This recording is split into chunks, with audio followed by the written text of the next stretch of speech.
Bueno, estamos en el viernes y el viernes siempre uno busca la manera de socializar temas que vayan más allá de lo que comúnmente nosotros estamos tratando aquí, aunque nada humano me es ajeno, ¿verdad? Como dicen por ahí, Así es. estamos viviendo en República Dominicana los hechos, los acontecimientos sociales, políticos que se viven, hay que comentarlo, la gente siempre está esperando algo de esto. Hay mucho seguimiento con el baloncesto de la NBA, la gente en la calle, a muchos que no seguían el baloncesto, pues por haber una figura dominicana ahí por primera vez en una final, le está dando mucho más seguimiento a lo que ocurre en este baloncesto, que continúa esta noche, ¿verdad? Así es, esta noche a las 9 el juego entre estos dos equipos, Golden State y los Celtics. ¿Recuerda lo que pasó con el béisbol de las grandes ligas, que estaba decaído? Y cuando comenzó aquello de Maguire y Sammy Sosa, como que hubo un repunte del interés de los dominicanos por el béisbol de las grandes ligas. Pues así como que se van dando esos fenómenos. Cuando los dominicanos se están destacando en un deporte, pues comenzamos a ponerle atención a eso. Y mucho de esto se ha hablado de cómo los Estados Unidos y sobre todo aquellos que regentean el béisbol, pues tienen dos caras, porque estuvieron celebrando mientras Maguire y Sammy Sosa levantaban el béisbol, que como bien tú señalabas, estaba en el suelo.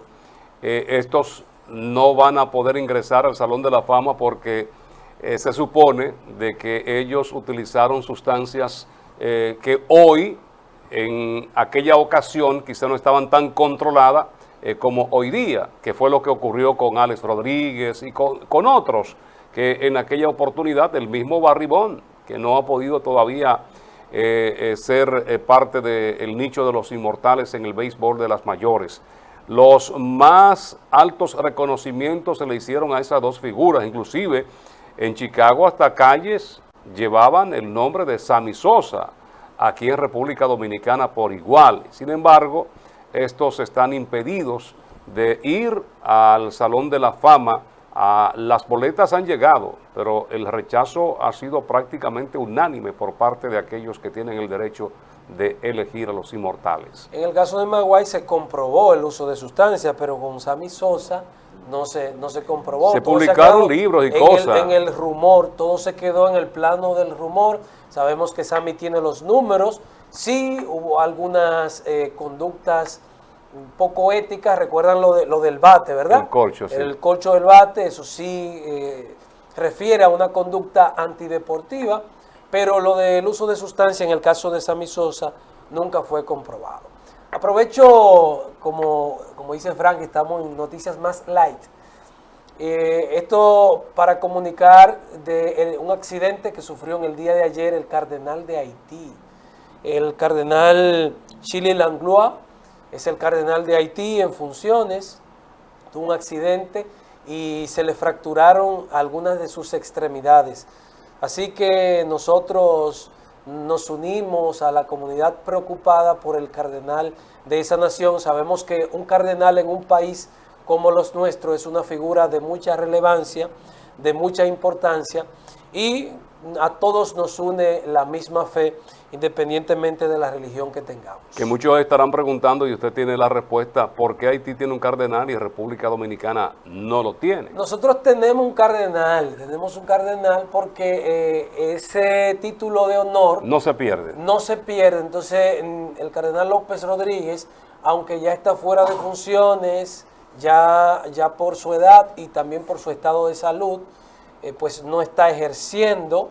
El día de ayer subieron un vídeo, estuvo visitando una de esas escuelas de arte que hay en la Arquidiócesis de Santo Domingo, pero tenemos un cardenal, por su edad ya no tiene derecho, no es papable, pero es cardenal. Lo que pasa es que en la práctica de la iglesia no se suelen nombrar a un cardenal en países así tan pequeños como el nuestro, no se suele nombrar un cardenal mientras hay otro, aunque ese no esté ejerciendo. Recuerden el caso del cardenal Veras. El cardenal Veras, por límite de edad, ya no era cardenal, pero no es hasta que muere el cardenal Veras cuando le dan ese título a Nicolás López Rodríguez de cardenal, y ya López Rodríguez era arzobispo de Santo Domingo hacía mucho tiempo, pero se esperó a la muerte del cardenal Veras para concederle ese título, ese honor. Pero es un cardenal pasivo, no tiene voz ni voto al momento de convocar a los cardenales al Vaticano para una elección o una decisión. Para el cónclave no, porque al pasar de los 80 años ya no pueden participar del cónclave para ser elegido como papa. La normativa vaticana establece que hay que tener menos de 80 años para participar en el cónclave en el que se elige y se puede ser elegido como papa. No tiene, pero no pierde la categoría de cardenal. Y todo esto ante los rumores que han estado circulando, incluso hasta el mismo Papa ha dado señal de que ya no estaría por mucho tiempo en el Vaticano. Bueno, eso ha corrido, sobre todo esta semana. La salud del Papa ha estado muy frágil.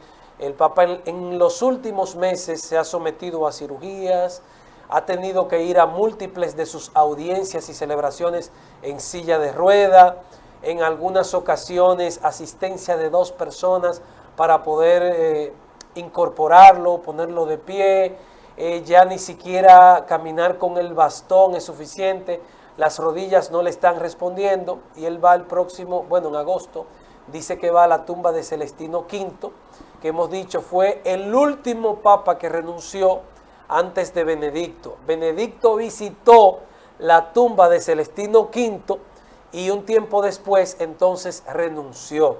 Dadas las condiciones de salud del Papa Francisco, dado que a él le he preguntado de una posible renuncia y él nunca se ha negado a contemplar la posibilidad, y a que ahora va a visitar esa tumba que fue de un hombre que el último papa que renunció antes de Benedicto XVI, hace 700 años de ese papa.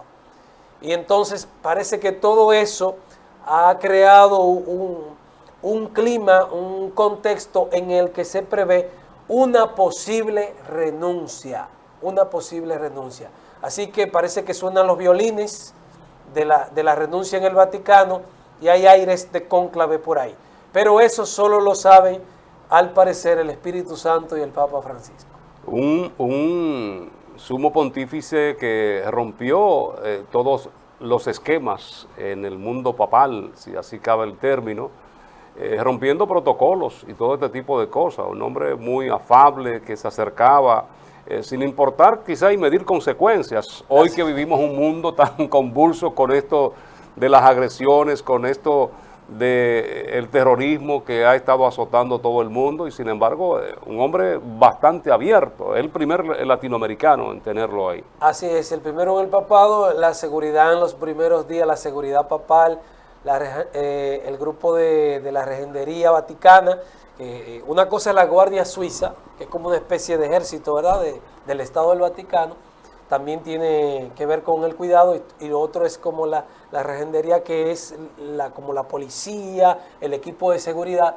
Un dolor de cabeza porque, como dices, rompía el protocolo de seguridad en cada momento para acercarse a un niño que le saludaba, para acercarse a una viejita que le pedía la bendición, y entonces esto le convierte en un dolor de cabeza porque sabemos que ya hay intentos de asesinato. Juan Pablo II vivió con un disparo que le hizo el turco Mehamet Ali, y el mismo el predecesor de Francisco, a Benedicto XVI, en la Catedral de San Pedro, en la Basílica de San Pedro en el Vaticano, una señora lo tumbó, lo aló por la casulla, por la vestidura sagrada que usa el Papa, lo aló y lo tumbó en plena basílica. Gracias a Dios eso no pasó a mayores, pero ya ha habido múltiples situaciones. Entonces, sí, un poco peculiar, el Papa Francisco ha introducido cambios muy necesarios dentro de la iglesia, y algunos teólogos belgas llegaron a decir que tenía que cuidarse mucho el Papa porque estaba afectando intereses múltiples con la reforma que introdujo en la iglesia. Incluso hasta visitando países donde los papas temían llegar hasta allí. Que de algún modo les recomendaban no ir, casi lo amenazaban. El Papa Francisco ha llegado a ir a países donde parte de la población o de los grupos extremistas le amenazaban y le pedían que no fueran, que corría riesgo. Vamos nosotros a seguir también orando por la salud de nuestro querido Papa Francisco, que pone en alto a Latinoamérica, esto que nos une, el sentir latinoamericano. Y bueno, Fran, a pesar de que parecía que se había resuelto este tema de la electricidad, pues Licey y Navarrete ayer, Navarrete cerró el paso para la línea por un rato considerable porque tenía más de 24 horas sin energía eléctrica. Hay que tratar de resolver ese tema porque ya uno se acostumbró a dormir con abanico y con aire acondicionado. La gente se pone molesta cuando pasan 24 horas y no tiene luz eléctrica. Y 2 municipios que son bombas de tiempo. Caliente. Caliente, donde estaban concentrados. Digo estaban porque parte de la dirigencia principal de estos movimientos, o del principal, que ha sido el Falpo, pues hoy están viviendo, disfrutando de las mieles. Sí, tenemos, aparte de la dirigencia histórica de estos movimientos revolucionarios, de múltiples maneras, colaborando con el gobierno o municipal o el gobierno estatal, ¿verdad? Entonces como que eso ayuda un poco y calma las aguas, además por toda la influencia que ellos tienen con los que están ahora al frente de esos grupos. Pero eso no impidió que en el día de ayer se quemara goma. Es un método ya un poquito, ¿verdad?, arcaico, anacrónico. Quemar las gomas es hacerle daño al pueblo porque dañamos nuestras calles. Y entonces terminamos afectados los que pasamos por esas calles. Ahí hacemos el llamado a nuestros amigos del Departamento de Comunicación. Hay que mantener a la población informada. ¿Por qué ocurren? Ya se hablan de averías, se habla de este tipo de cosas que provocan estos apagones o interrupciones eléctricas, y hay que decírselo a la población temprano. Estamos trabajando, estamos por resolver esto, fue provocado por tal situación, por tales circunstancias. Eso es lo que la población necesita. Hoy vivimos en un mundo de la comunicación, estamos muy bien comunicados. Aclararle a la gente. Fran, parece que el abogado de Miguel Cruz como que no sé lo que ha pasado. Hay una declaración el día de ayer, el asesino confeso, en el que el abogado habla de que su defendido no es culpable, que él sí va a corroborar la idea de que se le dicte prisión preventiva por seguridad para Miguel durante un año para cuidar su integridad, pero que su defendido no es culpable. Yo no sé si Miguel tenga que buscarse otro abogado, porque este individuo, que parece ser un hombre de sangre fría, un hombre que calculó todo lo que iba a hacer, un hombre que entró al ministerio con un arsenal, algunas de las armas encima, otras en el vehículo, que fue con una maleta de viaje y con 2 pasaportes. Parece que tiene doble nacionalidad. Encontraron 2 pasaportes en el auto, una maleta, 2 pasaportes, una evidente señal de que tenía plan de irse, que salió como si nada del plantel del ministerio, tomó un vehículo y se fue a una parroquia que no era con planes de entregarse. Llamó a la hija para que lo fuera a buscar allí, y como al parecer notó que no había salida, que ya le iban a bloquear cualquier tipo de salida del país, pues terminó entregándose, porque entendió que era lo que más le convenía. Si lo encontraban por ahí y se resistía, sabe lo que iba a pasar, porque acababa de matar a un ministro. Un hombre calculador, frío, sin ningún tipo de resentimiento, que después de que confiesa todo lo que está haciendo, la Procuraduría ha dicho que ese señor, durante el interrogatorio, confesando todo lo que hizo y cómo lo planeó, pidió comida 3 veces. Cuando a cualquiera de nosotros una situación así se nos quitara el apetito, pidió comida 3 veces, y al otro día hubo que despertarlo a las 9 de la mañana porque durmió tranquilo como un lirón. El abogado sale a decir que su defendido no es culpable y que lo va a demostrar. Yo no sé si tendrá que manejar otra estrategia. Creo que decía que hay otros también.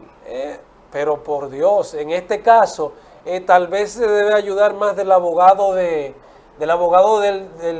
director de Industria y Comercio en Santiago Rodríguez, que ahora dice que no recuerda. Me parece que es como una estrategia, digo, legalmente más inteligente dentro del plano, ¿verdad?, de la defensa, decir que estaba drogado, que estaba alcoholizado, que tiene problemas de demencia y que no recuerda. Parece que es una estrategia de defensa más inteligente que pararse ahora este individuo, el abogado defensor, ante los medios a decir que no es culpable, porque ya él lo confesó y todo lo que ahí se presenta es lo de un hombre calculador, frío y prácticamente un sociópata que incurrió en este hecho.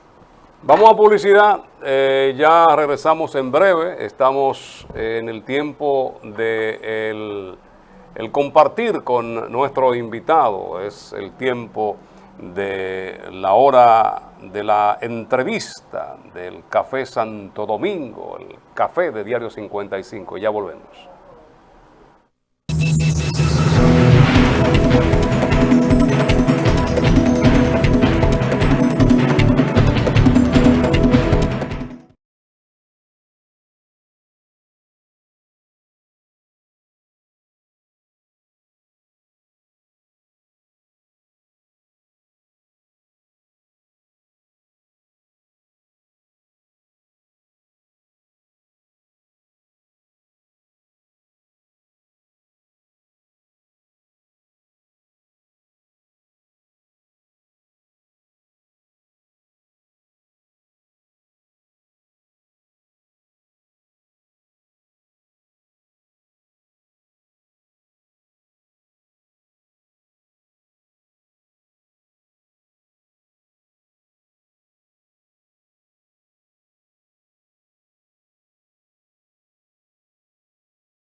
nosotros está el invitado, es el doctor Francisco Díaz, es diputado de la República en representación de la circunscripción 2 de la provincia Santiago, es del Partido Revolucionario Moderno, su primera experiencia como legislador del país. Aquí lo tenemos y con él estaremos conversando sobre temas de interés nacional. Buenos días, doctor.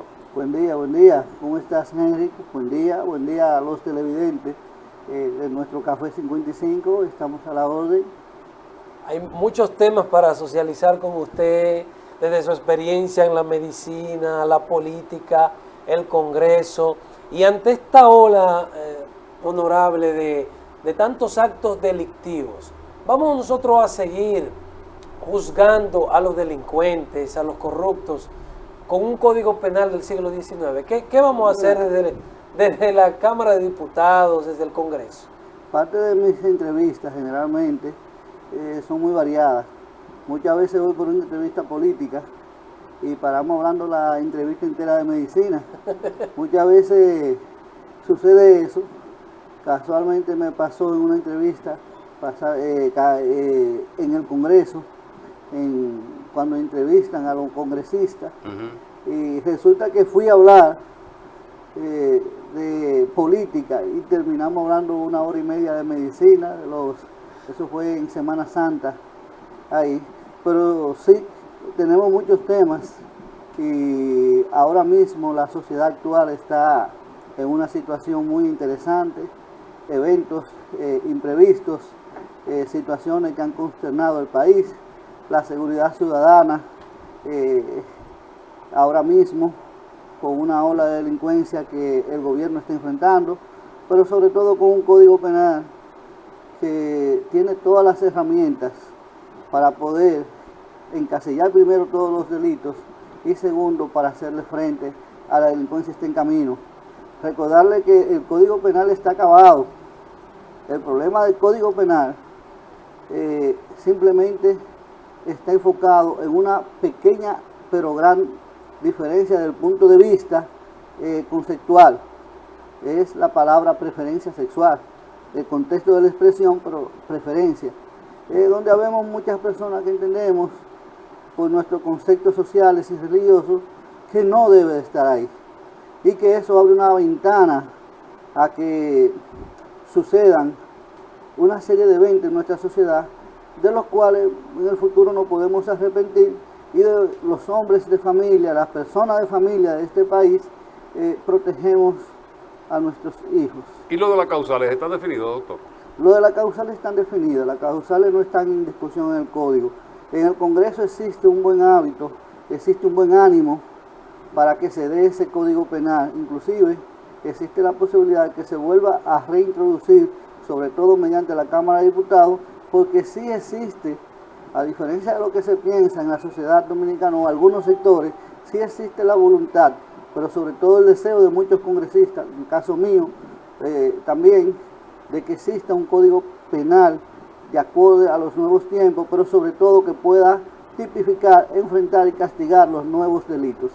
Doctor, pero pensábamos que el tranque estaba en el tema del aborto, que gracias a Dios usted nos dice que ya parece que hay un cierto consenso. No está contemplado. Hay una diferencia. Se sacaron. Hay una diferencia. Las 3 causales en este Código Penal no están contempladas. Okay. Al menos desde el punto de enfoque de 3 causales.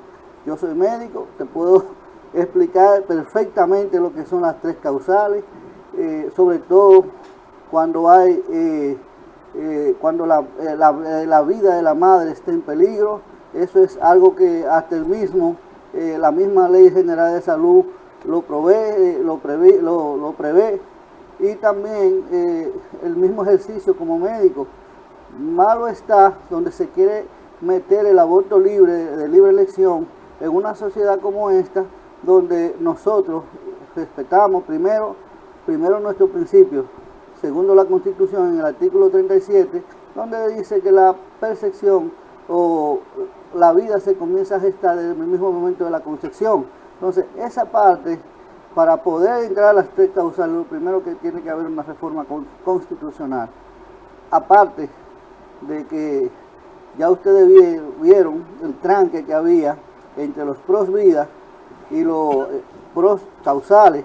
Eso prácticamente divide el Congreso sin temas partidarios, sino temas conceptuales, religiosos y morales de cada legislador. O sea, que eso sería una crisis y ahí sí se frenaría de una manera de tiempo indeterminado el Código Penal. Ahora mismo, ¿dónde estamos enfocados?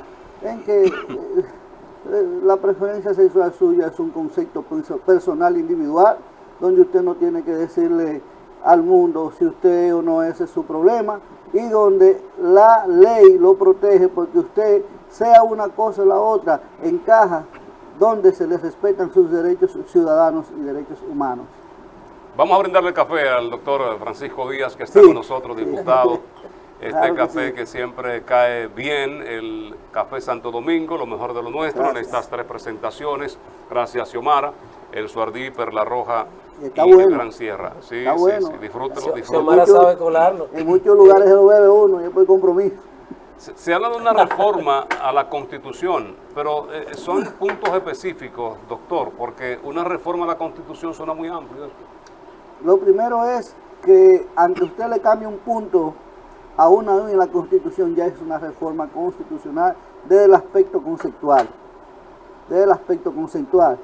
Por esa razón, el tema de las 3 causales se complica un poco más.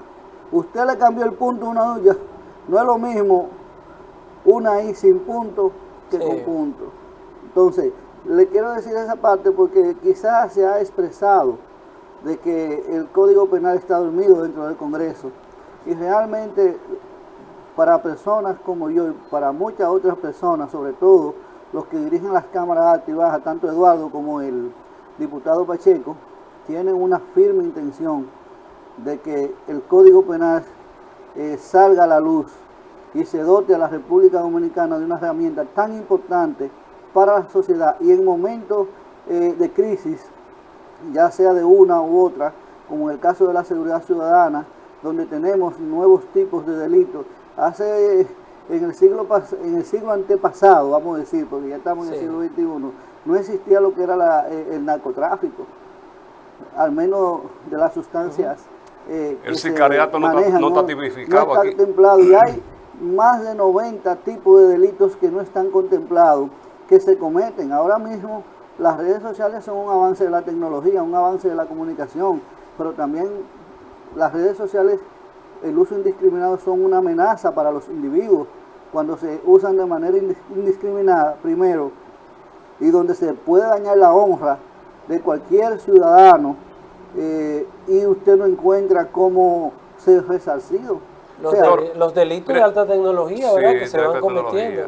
O sea, uno pensaba, doctor, con la preocupación misma que mostró el presidente de la República el día de la presentación de las memorias, que los proyectos que él, incluso a través del consultor jurídico, habían sometido al Congreso, pues eso se iba a estar trabajando y que ya a esta altura de juego íbamos a tener muchas de esas cosas definidas.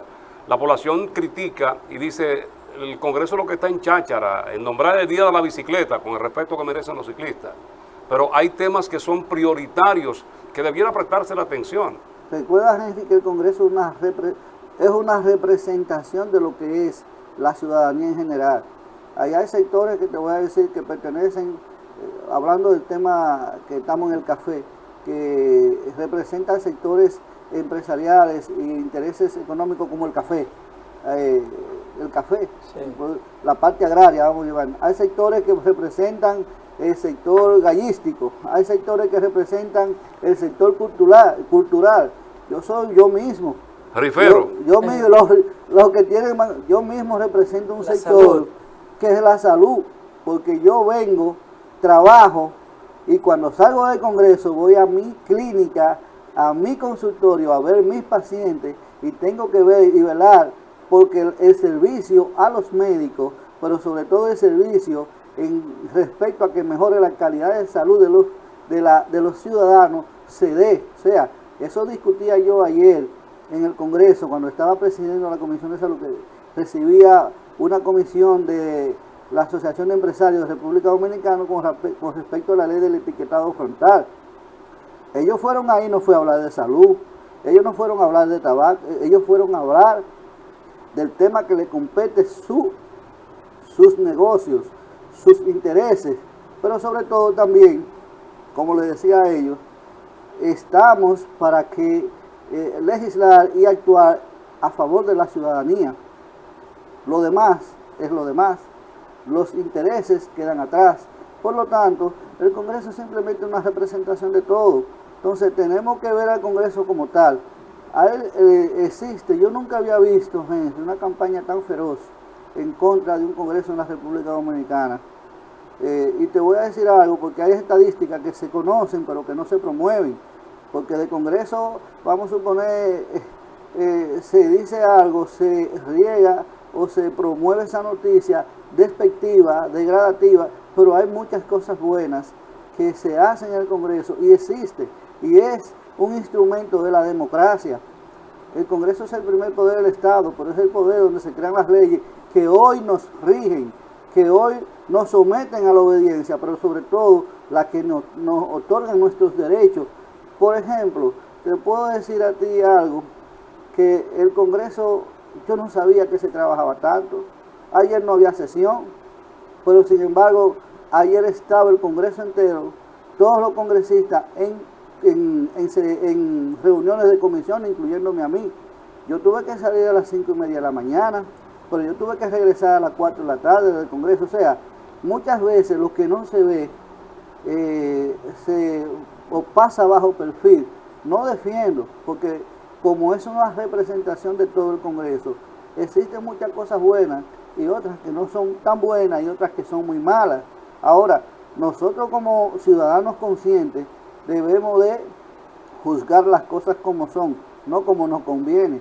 Mucha gente dice que ser congresista es fácil, pero no es tan fácil cuando usted tiene un compromiso social, un trabajo o desempeña una función social, como en el caso mío, que yo tenía que salir del consultorio a las 6 de la tarde a hacer política y regresar a las 1 de la noche a mi casa para después volver a mi trabajo, a una cirugía, para después de mi trabajo no ir a mi casa a comer. Pero no es malo, honorable, nos parece que no es malo, porque hay gente que invierten hasta 30, 40 y 50 millones de pesos para ser legislador. Hasta más, hasta más.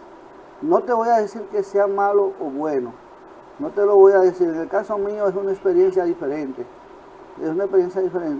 porque la gente quiere que la política cambie, la ciudadanía quiere que la política cambie, pero la ciudadanía tampoco quiere cambiar. No hace nada para que cambie. La ciudadanía no quiere cambiar. Cuando se acabe el clientelismo va a cambiar. Por ejemplo, ahí tenemos un Congreso que ha cambiado y la gente no lo ha aceptado. Cuando tú me dices a mí, no, porque es el mismo Congreso, tenemos el 50% de los congresistas por debajo de los 35 años, tenemos un Congreso joven, pero tenemos un Congreso abogados, ingenieros. Antes decían que no había, que no sé, los congresistas no nada más firman con 3 cruces. Tenemos médicos, empresarios, dedicados al sector de los periodistas.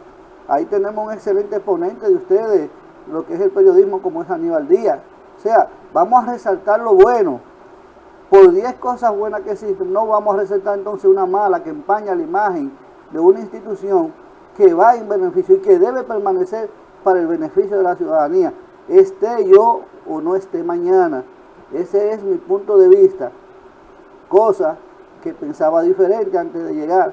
O sea, tenemos que ver el Congreso como un instrumento que es necesario para la estabilidad de un país, o al menos de este país que posee ese instrumento. Doctor, ese Congreso, ¿cuándo nos va a entregar el código que requerimos hace décadas, el Código Penal? Acuérdate que eso, ahí hay lucha más que de intereses, luchas de principios e ideología. Principios e ideología. Si usted quiere saber lo fuerte que es, trate de cambiar a un ateo a ser cristiano, trate de cambiar a un cristiano a ser ateo, o trate de cambiar a un evangélico a ser católico, o a un pentecostal a ser católico. Punto 1. Entonces, y temas de conceptualización de sociedad. Por ejemplo, aquí hay mucha gente que dice, no, a mí no me importa lo que es la comunidad LGTB, ni los impactos que tiene en la sociedad. Hay otros que sí nos importa. Entonces, el tema de ideología, conceptualización e intereses sociales comunes, no es lo mismo que un comerciante cuando se trata de negociar una tacita, se ponen de acuerdo cuánto tú me la vendes y cuánto tú me das. Pero cuando se trata de conceptos abstractos como estos, no es tan simple. Date cuenta que el Código Penal está completamente acabado y definido. Acabado y definido. Pero por lo que usted dice, parece que no hay esperanza de tener un código No, penal hay esperanza en los próximos porque meses. también te dije a ti, aquí en un momento, hace unos minutos, el Congreso, tanto como quienes lo presiden, tienen la voluntad y sabemos que se necesita un código penal de los tiempos que encasille, pero sobre todo que nos proteja a nosotros como ciudadanos. Ahora, ¿a qué costo? ¿A qué costo yo puedo permitir? Pero imagínate, pero sin código penal, sin el código penal aprobado, respaldado eso, nuestros hijos son invadidos en las teles, nuestros hijos son asediados en las escuelas, nuestros hijos son asediados, porque es lo que uno dice, oye, eso es personal, lo que usted sea o no sea, eso es una conceptualización suya personal. Nos encaminamos a los países como desarrollados, donde han tomado una postura a favor de la comunidad LGTB y hoy tienen que estar echando para atrás por las distorsiones que están sufriendo en su sociedad. No, el concepto familiar, de hecho, por la misma sociedad, la célula principal de la sociedad es la familia, y la familia debe ser protegida sobre todas las cosas. Y no es un mal menor sacar esos temas, esos dos temas, no es un mal menor sacarlo y tratarlo de manera independiente. Ese es el detalle, que no lo quieren sacar. ¿Quiénes no lo quieren sacar? No, a los que favorece, a los sectores que favorece. No, porque por ejemplo, entonces son la mayoría del Congreso. No, la mayoría del Congreso, óyeme bien, está a favor de que se respeten los derechos de todo el mundo. Lo que uno dice, en el caso de mi persona, es que todo el mundo está representado. Si ustedes dicen, todo hombre o mujer está protegido, toda gente, oye, o usted no es discriminado ni por su color de raza, ni por su estatus social, ni por su, en este caso, de género, usted está contenido, inclusive si se cree uno o es otro, está contenido. ¿Por qué? Porque si yo soy hombre y me creo mujer, entonces, si yo lo que me siento es mujer, ¿qué dice ahí? Hombre o mujer.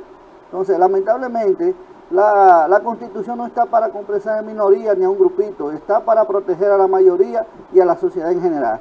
Hay fuerzas externas, exógenas, que... Siempre las hay. Que influyen siempre en la toma de decisión. Siempre las hay. Pero yo le voy a decir algo. El día que yo tenga que renunciar a mis principios personales, familiares, con respecto a algo, la política no está por encima de eso. Y en esa textura están la mayoría de los legisladores. Es que tenemos formaciones. Como hay legisladores que dicen, no, eso para mí no es negociable. Otros dicen, no, para mí eso no es nada. Y yo lo paso. Yo voté a favor del Código Penal 2 veces.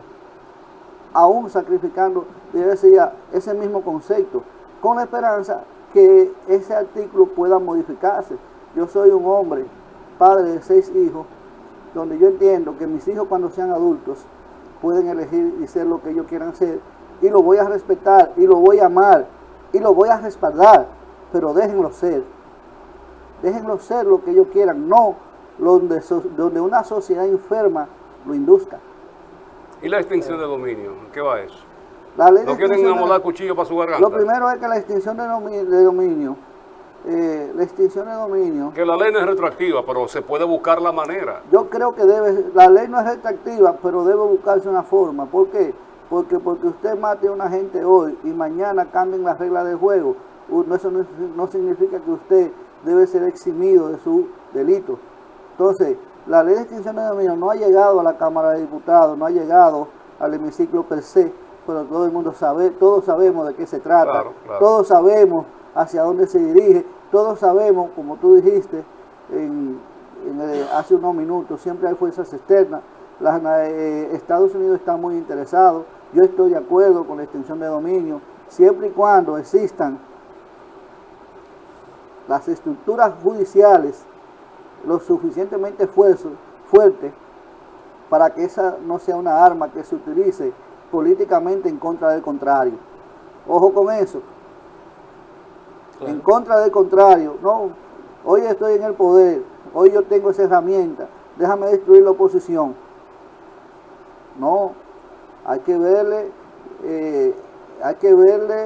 el lado bueno y el lado malo a todo. Ahora, hecho, nada teme, no, pero muchas veces aquí ya han sido juzgados muchas personas de forma...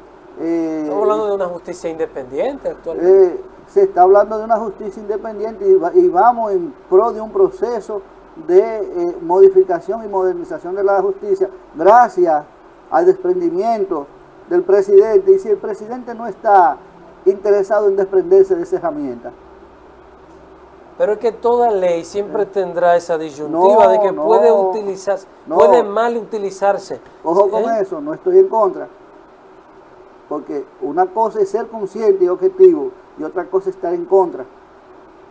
Porque cuando nosotros perdemos el horizonte o la perspectiva de la cosa es cuando no estamos conscientes ni somos objetivos.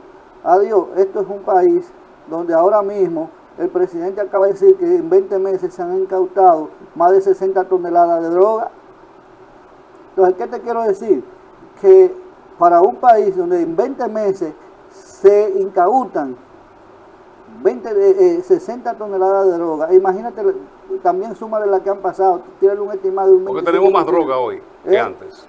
No, ahora se hace un mejor trabajo. Oh.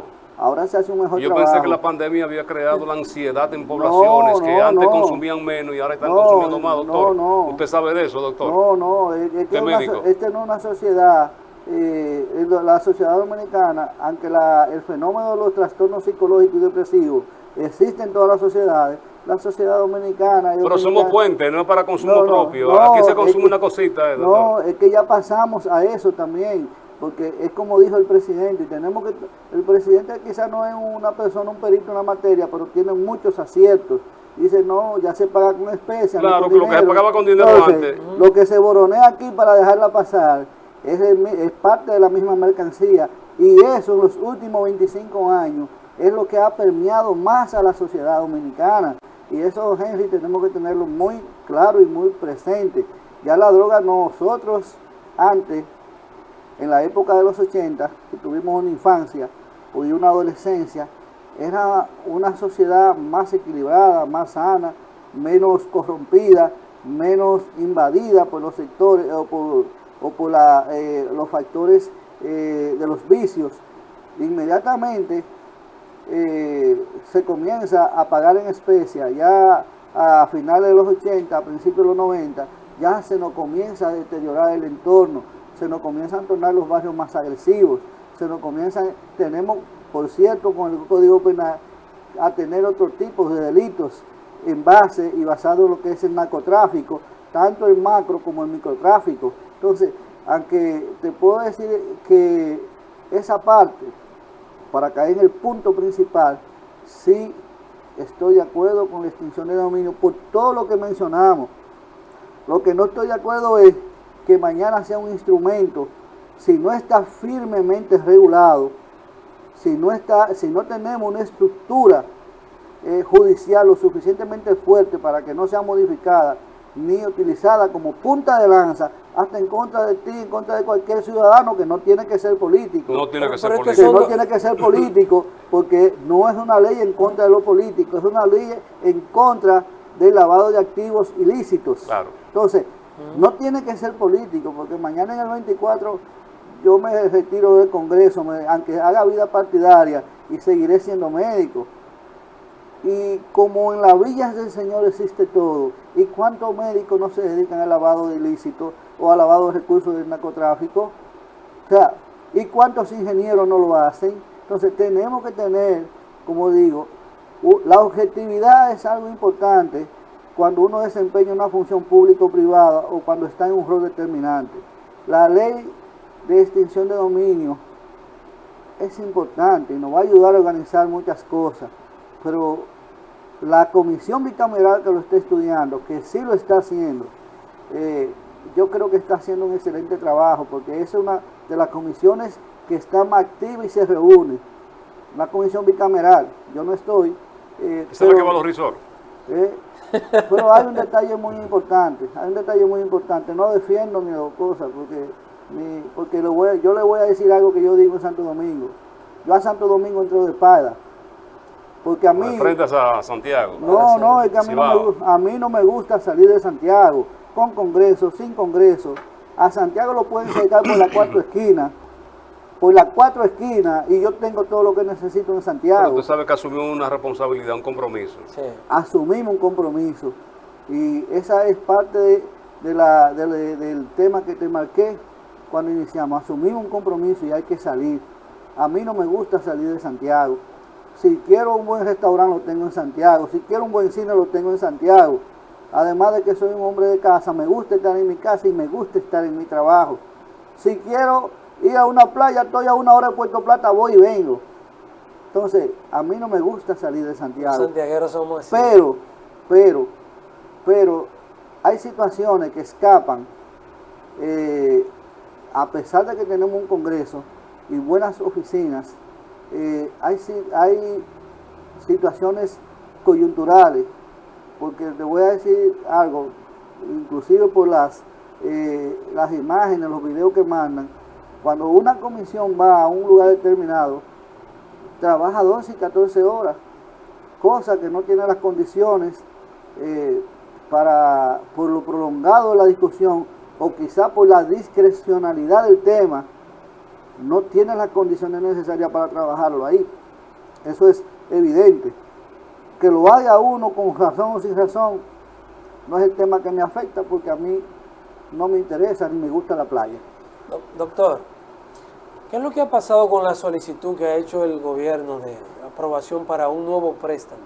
600 millones, al parecer el sistema eléctrico necesita inyección de capital, han pedido 600 millones, parecía que se iba a aprobar, pero ustedes como que han frenado eso. No, acuérdate que lo primero es que soy un legislador que, aunque tiene ideología propia, tengo concepto propio, creo en los proyectos del gobierno, porque soy un diputado oficialista, creo en los proyectos del presidente sobre todo, y aquí se habla de que hay un sistema de generación, lamentablemente, que está por debajo de la demanda, donde el presidente ya inició proyectos que van a superar los 2.000 megavatios, donde nosotros como Cibao, señores, como Cibao, yo soy cibaeño desde Montecristi hasta Santiago, porque yo soy liniero 4 veces. Yo nací en Montecristi, en el Hospital Padre Fantino, me declararon en Guayubín, me crié en Villa Elisa y mi familia de Laguna Salada, y me crié en Santiago, fue de los 9 años. ¿Qué le quiero decir? Todo lo que beneficia al Cibao, señores, para mí yo no tengo que pensarlo no 2 veces, ni 1 vez. Todo lo que beneficia a Santiago en materia de cualquier materia, yo no tengo que sopesarlo, porque Henry dijo una palabra, hay un compromiso, aunque mi compromiso es con el país. Yo vivo en Santiago. Cuando yo me reuní con algunos ministros, me voy a reservar el área, yo dije, mire, tenemos un compromiso, Santiago no puede salir mal, porque usted es de Santiago, yo soy de Santiago, la vicepresidenta es de Santiago, fulano es de Santiago. Entonces, aunque yo estoy para trabajar por el país, cuando yo deje esto, no es para Samaná que yo me voy, es para Santiago que voy, es para mi casa que voy. Cuando yo salga de mi casa a la clínica, en el camino me van a reclamar qué se hizo por Santiago. Entonces, aunque yo tengo una función que debe beneficiar al país, yo tengo, aunque sea un poquito, aunque sea una uñita, como decimos aquí, más que siento por Santiago. Y rendir cuenta, la transparencia es importantísimo. Lo de la aprobación del préstamo, ¿qué es lo que ha pasado? ¿Por qué se detuvo? ¿Dónde está el problema? Mira, por nosotros no tiene ningún problema. Ahora, acuérdate que que el Congreso es una representación de todos los partidos políticos. Si hay quórum o no hay quórum, un préstamo no va a pasar. O no un préstamo, cualquier resolución o ley no va a pasar. Ahora, la disposición de nosotros es respaldar esas iniciativas que benefician al gobierno y benefician al país, que vienen del presidente. Pues nosotros vamos a aprobar todo lo que el gobierno necesite para seguir sacando al país de la crisis donde se encontró, primero por 20 años de gobiernos corruptos, segundo por 2 años de una pandemia, yo la viví como médico y la viví como paciente, porque ahí dicen, no, vivimos una pandemia, pero cuando nadie quería salir a la calle, yo tenía que salir a hacer una cirugía y operar a un paciente con COVID. Pero cuando nadie quería salir, que encontrábamos a las 2 de la tarde un lunes, a las 2 de la tarde, hora pico en Santiago, esto era un cementerio, una ciudad vacía, una ciudad fantasma. Yo tenía que salir a operar mis pacientes y enfrentarme con el COVID cuando ni siquiera la ciencia a nivel mundial tenía la respuesta, tenía la solución. Entonces, llevar una economía desde donde lo encontramos hasta donde la dirige el presidente y el gobierno, lleva su sacrificio y muchas veces hay que echar 2 pasos para atrás para avanzar y ser. Y todo se resuelve con préstamos, porque van 200 más ahora, doctor, no, ahora va no todo se resuelve con préstamos, pero también hay que buscar el sostén para dónde se pueden producir más recursos. Por ejemplo, cuando nosotros invertamos como gobierno, vamos a poner, para conseguir esos 2.000 millones de megavatios, ¿cuánto nos va a generar? ¿O acaso? Pero es que el gobierno dijo que para eso no se iba a necesitar hacer mayor inversión, porque es un acuerdo con capital, los ¿verdad? recursos, que el gobierno no iba a poner, el Estado no iba a poner un solo centavo. Eso ahí fue lo que dijeron, No, y ahora hablan de préstamos para eso. Y acuérdate que el gobierno está haciendo algo muy importante, que está involucrando el sector privado en lo que son inversiones públicas como las APP, las alianzas públicos-privadas. Eso no significa en algunos proyectos del gobierno quizá consigue inversionistas que quieren invertir y mejoran. Ahora, pero con las 2 generadoras Pero hay sectores donde el gobierno tiene que invertir porque no se le puede dejar todo al sector privado. El gobierno tiene que invertir, el gobierno tiene que crear condiciones, porque no es con agua bendita que vamos a tirar para adelante, con dinero, con ¿Y para qué recursos. son estos 600? ¿Para qué son? Mira, lo primero es que esos 600 millones de dólares, te lo puedo decir, que está dividido en 2 préstamos, se van a invertir esencialmente en infraestructura. Ahí va a haber un monto quizá para obras públicas, va a haber un monto para invertirlo en el servicio de salud, que se están totalmente, por ejemplo, el Cabral Ibáez que recibimos, no es el que tenemos ahora funcionando, el hospital Cabral Ibáez. No, es un hospital que está de acuerdo y está modernizado, pero con una condición que antes era, hay un antes y un después con respecto a la inversión que ha hecho el gobierno con respecto al Cabral Ibáez. Entonces, eso es simplemente un botón, y seguro un botón de lo que podemos sacar aquí en Santiago. Te voy a decir algo, por ejemplo, necesitamos o no con la congestión que tenemos ahora mismo de tránsito en Santiago. Yo decía antes, 15 años atrás, Santiago es muy bueno de vivir porque todo queda a 10 minutos. Digo yo, si necesitamos el teleférico, no. Con la crisis de tapones que tenemos ahora. Habían otras obras prioritarias, más importantes que el teleférico y que el monorriel. Pero sí, pero óyeme, no tenemos que ver lo que se necesita, sino lo que necesitamos a futuro. ¿Por qué? ¿Qué es más prioritario que la salud? ¿Qué más prioritario puede ser que la salud, Henry? Y el gobierno está invirtiendo, y adivina, y tiene que invertir más, porque apenas invertimos, en apenas 20 meses, cuando Luis Abinader asumió el gobierno, ¿tú sabes cuánto se invertía en PIB del sector salud? Era un 1.7. ¿Tú sabes hasta en 20 meses hasta dónde se llevaba? A un 2.1, un 2.2, y eso sacando que se le invirtió y se enfrentó la pandemia del COVID y fue con dinero. Ahora tú sumas los préstamos que se cogieron, préstamos para enfrentar el COVID, porque ese dinero no existía o nos íbamos a morir. Y aparte tú le sumas lo que se dejó de percibir en esos 2 años. De alguna manera tiene que resarcirse la economía en un mundo globalista como este. Bueno, gracias doctor Francisco Díaz por haber compartido con nosotros parte de este café de Diario 55. En nombre de Lenis Tejada, Fran Rodríguez, un servidor, Adalberto de León y todo lo que hacemos posible estos programas, pues agradecer el que mantengan la sintonía y no solamente con estos programas, sino también con otros que son parte importante de la plataforma que lleva la información, la alegría, el entretenimiento a toda la población dominicana y más allá. Gracias a ustedes por la sintonía y será el próximo lunes cuando Dios delante volveremos a reencontrarnos. Buen fin de semana.